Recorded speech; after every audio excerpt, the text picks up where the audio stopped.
আসসালামু আলাইকুম। আশা করি আপনারা সকলে অনেক ভালো আছেন, আমিও ভালো আছি।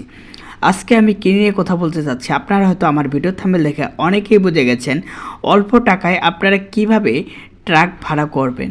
তো আমরা অনেক সময় ট্রাক খুঁজতে গিয়ে অনেক হয়রানির শিকার হচ্ছি এবং খুঁজে পাচ্ছি না এবং ভোগান্তিতে পড়তেছি। তো এর জন্য আপনারা অনলাইনে ট্রাক কিভাবে ভাড়া করবেন চলুন দেখে আসি। তো বন্ধুরা দেখুন, প্রথমে কিন্তু আপনাকে আপনার ফোন নাম্বার দিতে হবে।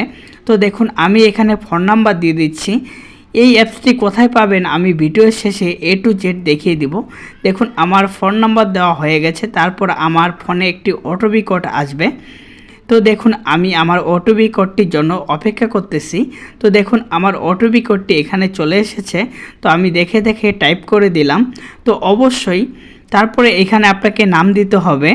তো আমি আমার নাম দিয়ে দিলাম এখানে। তারপর আপনার ফোন নাম্বারটি আপনি এখানে দেখতে পারবেন। তো নিচে আপনি কোম্পানির নাম দিতে পারেন। তো আমি যেহেতু একটি কোম্পানির আন্ডারে কাজ করি, তো আমি একটি কোম্পানির নাম দিয়ে দিলাম। তো আপনারা চাইলে আপনাদের প্রতিষ্ঠানের নাম দিতে পারেন। তারপর এখানে আপনাকে আবার এড়িয়ে যেতে হবে। দেখুন আরেকটি ধাপে নিয়ে আসবে। এখান থেকে আপনি কি ধরনের ক্যাটাগরি চাচ্ছেন আপনি এখান থেকে সিলেক্ট করে নেবেন। তো আমি 3টা সিলেক্ট করে নিলাম এখান থেকে। তারপর আবারও এখানে টাচ করলাম। তো তারপরে দেখুন এরকম একটি ইন্টারফেস আসবে। তারপর এখানে আপনাকে গুগলটি সিলেক্ট করে দিতে হবে। তো আমি গুগল সিলেক্ট করে দিলাম। তারপর আমার অ্যাকাউন্টটি কিন্তু কমপ্লিট হয়ে গেল। তারপর এখান থেকে আপনাকে লোকেশন সিলেক্ট করতে হবে যে আপনি কোথায় থেকে কোথায় যাবেন। তো দেখুন আমি কিন্তু এখানে আপনাদেরকে দেখানোর জন্য একটি লোকেশন সিলেক্ট করে নিচ্ছি, যেরকম মতিঝিল থেকে এয়ারপোর্ট উত্তরা। তো দেখুন আমি প্রথমটা হচ্ছে আমি যেখান থেকে গাড়িটি ভাড়া করব, তারপরে হচ্ছে আপনি যেখানে যাবেন সেখানকার ঠিকানা দিয়ে দিবেন। উত্তরা এয়ারপোর্টে এই গাড়িটি নিয়ে যাব। তারপরে দেখুন আমার এটি সিলেক্ট করা হয়ে গেল লোকেশন। তারপরে দেখুন এখানে কিন্তু অনেকগুলা গাড়ি পাবেন। আপনার পছন্দ মতো এখানে একটি গাড়ি সিলেক্ট করে নেবেন। তো এখান থেকে ছোট বড় আপনি গাড়ি নিতে পারেন। তো আমি একটি আমার পছন্দ মতো গাড়ি নিয়ে নিব 1 টনের, যেহেতু আমি অল্প টাকার মধ্যে নেব এবং 1 টন প্লাস হলে হবে আমার। তো আমি এখান থেকে দেখানোর জন্য একটি গাড়ি সিলেক্ট করে দিলাম। তো এরপরে আপনাকে যে কাজটি করতে হবে দেখুন আবার এড়িয়ে যেতে হবে। তো নিচে থাকা, তারপর আপনি এখানে দেখতে পারবেন, তারপরে আবারও এড়িয়ে যাবেন। তারপরে এখানে আপনাকে নিশ্চিত করে নিতে হবে যে আপনি কত টন নিতে যাচ্ছেন বা কি মালামাল নিতে যাচ্ছেন। তো এখান থেকে সিলেক্ট করে নেবেন। থেকে আমি সিলেক্ট করে নিলাম। তারপরে এখানে বলতেছে কনফার্ম করার জন্য।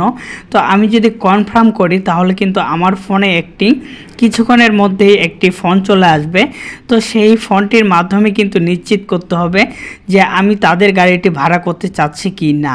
তো ওরাই কিন্তু কল দিবে। তো আমি এখানে কনফার্মে টাচ করলাম। তো একটু অপেক্ষা করতে হবে। তো বন্ধুরা দেখুন আমার এখানে কিন্তু কল চলে আসছে। তো এরকম কিন্তু কল আসার পরে আপনারা নিশ্চিত করে নেবেন যে আপনি কোথায় যেতে যাচ্ছেন। আপনাকে ড্রাইভার ফোন দিবে, আপনি কথা বলে নেবেন বিস্তারিত। যদি কোনো প্রশ্ন থাকে আপনারা প্রশ্ন করে নেবেন।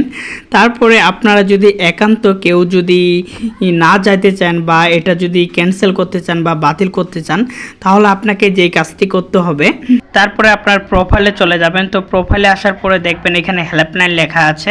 তো এখানে নাম্বারটি পেয়ে যাবেন। তো কল করে আপনারা বাতিল করে দিবেন বা ক্যান্সেল করে দিবেন। যদি না দেন তাহলে হয়তো আপনাকে আবারও ওরা কল করবে। তো আপনারা এখান থেকে যদি হেল্পলাইন থেকে যদি আপনারা কল দিয়ে বাতিল করে দেন তাহলে আপনি নিশ্চিন্তায় থাকতে পারবেন এবং এই অর্ডারটি বাতিল হয়ে যাবে। অবশ্যই এই অ্যাপসটি আপনারা প্লে স্টোর থেকে ডাউনলোড করে নেবেন। তো দেখুন প্লে স্টোরে গিয়ে সার্চ করবেন, তারপরে এটি ডাউনলোড করবেন। ডাউনলোড করে আমি যেভাবে দেখালাম এভাবে অল্প টাকার মধ্যে আপনারা খুব সহজে ভাড়া করতে পারবেন। আজকের এই ভিডিওটি আপনার কাছে কেমন লেগেছে অবশ্যই কমেন্ট করে জানিয়ে দিবেন। ধন্যবাদ।